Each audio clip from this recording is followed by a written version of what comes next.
विनय कुमारला कोणत्या देशातील भारतीय राजदूत म्हणून नियुक्त केलं आहे? तर योग्य उत्तर असणार आहे रूस. नेक्स्ट प्रश्न पहा, कोणत्या राज्य सरकारने बॅगलेस ला सुरुवात केलेली आहे?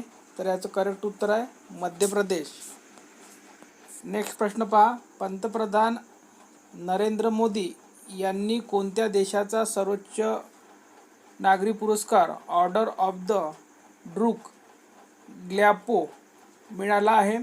तर करेक्ट उत्तर आहे भूतान. माननीय पंतप्रधान श्री नरेंद्र मोदी यांना मिळालेल्या काही महत्त्वाचे अवॉर्ड बघूया. तर पहा, champion of the order Fiji देशाकडून मिळालेला मे 2023ला. त्यानंतर बघा, रिपब्लिक ऑर्डर पलाव देशाकडून मिळालेला आहे मे 2023ला. आणि अमेरिकेकडून कोणता मिळाला आहे? लेगिन ऑफ द मेरिट 2020ला मिळालेला आहे. भूतानने ऑर्डर ऑफ द ड्रूक ग्लॅपो या आपल्या सर्वोच्च नागरी पुरस्काराने पंतप्रधान नरेंद्र मोदी यांना सन्मानित केले आहे. आणि हा पुरस्कार प्राप्त करणारे मोदी हे पहिले विदेशी नेते आहेत, हे लक्षात ठेवा. Very important point. नेक्स्ट प्रश्न पहा, थॉमस स्युल्लिक कोणत्या देशाचे राष्ट्रपती बनले? तर याचं करेक्ट उत्तर आहे ऑस्ट्रिया. पुढील प्रश्न पहा, व्हेरी इम्पॉर्टंट प्रश्न आहे हा. राज्यात 4 नवीन पुस्तकाचे गाव कोणते? तर याचं करेक्ट उत्तर आहे नवेगाव, वेरूळ, पोंभुर्के, अंकळखोप. तर पहा, वेरूळ हे पुस्तकाचे गाव कोणत्या जिल्ह्यामध्ये आहे? तर छत्रपती संभाजीनगर खुलाताबाद तालुक्यामध्ये आहे. त्यानंतर बघा, नवेगाव बांध पुस्तकाचे गाव कुठे आहे? तर गोंदिया जिल्हा, तालुका अर्जुनी, मोरगाव येथे आहे. आणि पोंभुर्ले हे पुस्तकाचे गाव कुठे आहे? तर सिंधुदुर्ग जिल्हा, तालुका देवगड. पूर्ण पॉईंट लक्षात ठेवा. त्यानंतर नेक्स्ट गाव बघा, अंकळखोप पुस्तकाचे गाव सांगली जिल्हा, पलूस या गावाचा समावेश करण्यात आलेला आहे. नेक्स्ट महत्त्वाचा प्रश्न पहा, विश्व आध्यात्मिक महोत्सवाचं आयोजन कोठे केलं गेलं? तर याचं करेक्ट उत्तर आहे अयोध्या. पुढील नेक्स्ट प्रश्न पहा, विराट कोहलीने 17व्या IPLच्या उद्घाटन सामन्यात 12,000 T20 धावा पूर्ण केल्या असे करणारा तो कितवा खेळाडू बनलेला आहे? तर 6वा खेळाडू बनलेला आहे जगामध्ये. आणि भारताकडून हा पहिलाच खेळाडू बनलेला आहे. तर दोन्ही पॉईंट लक्षात ठेवा. तर पहा, जगामध्ये सर्वात जास्त रन बनवणारा खेळाडू आहे क्रिस गेल 14,562. शोएब मलिक आहे 13,360. त्यानंतर किरण पोलार्ड आहे 12,900. एलेक्स हेल्स आहे 12,319. डेव्हिड वॉर्नर आहे 12,065. आणि त्यानंतर विराट कोहलीचा नंबर लागतो. आणि पॉईंट लक्षात ठेवा, कारण की भारताकडून 12,000 रन पूर्ण करणारा विराट कोहली हा पहिला खेळाडू आहे आणि जगामध्ये 6वा. पुढील प्रश्न पहा, कोणत्या बँकेने पॅरिस ऑलिम्पिकसाठी भारतीय ऑलिम्पिक संघासोबत साझेदारी केली आहे? तर याचं करेक्ट उत्तर आहे येस बँक. पुढील प्रश्न पहा, नेदरलँडच्या इरामस पुरस्कार 2024ने कोणाला सन्मानित केले आहे? तर याचं करेक्ट उत्तर आहे अमिताभ घोष.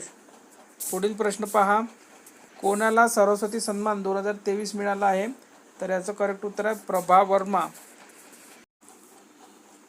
जागतिक हवामान दिन कधी साजरा केला जातो?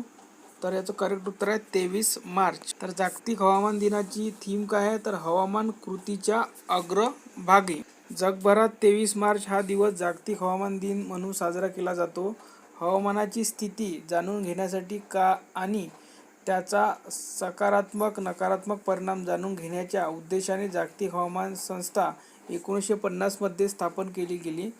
त्यानंतर बघा, 1873 व्हिएन्ना इंटरनॅशनल मेटिओरॉलॉजिकल काँग्रेसमधून स्थापन झालेल्या आंतरराष्ट्रीय हवामान संघटनेत IMO त्याचे मूळ आहे. दरवर्षी WMO या दिवशी थीम निश्चित करते. तर कोण निश्चित करते? WMO. जागतिक हवामान संघटनेचे एकूण 193 सदस्य देश प्रांत आहे. याची मुख्यालय कुठे आहे? तर जिनिव्हा येथे आहे. 2024ची थीम आपण बघितली, हवामान कृतीच्या अग्रभागी आहे.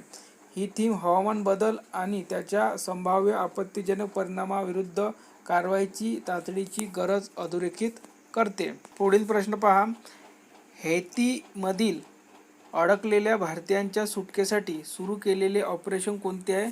तर ऑपरेशन इंद्रावती. त्यानंतर बघा ऑपरेशन गंगा, ऑपरेशन कावेरी आणि ऑपरेशन राहत हे कशासाठी आहे ते बघूया. तर बघा ऑपरेशन गंगा युक्रेनमधील भारतीयांना परत आणण्यासाठी राबवण्यात आलेलं होतं.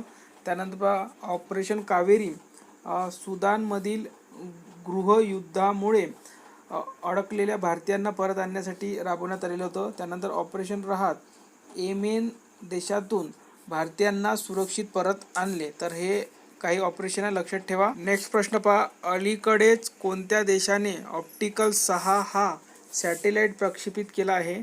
तर याचं करेक्ट उत्तर आहे जापान. नेक्स्ट प्रश्न पहा, समान नागरी संहिता लागू करणारे भारतातील तिसरे राज्य कोणते बनले?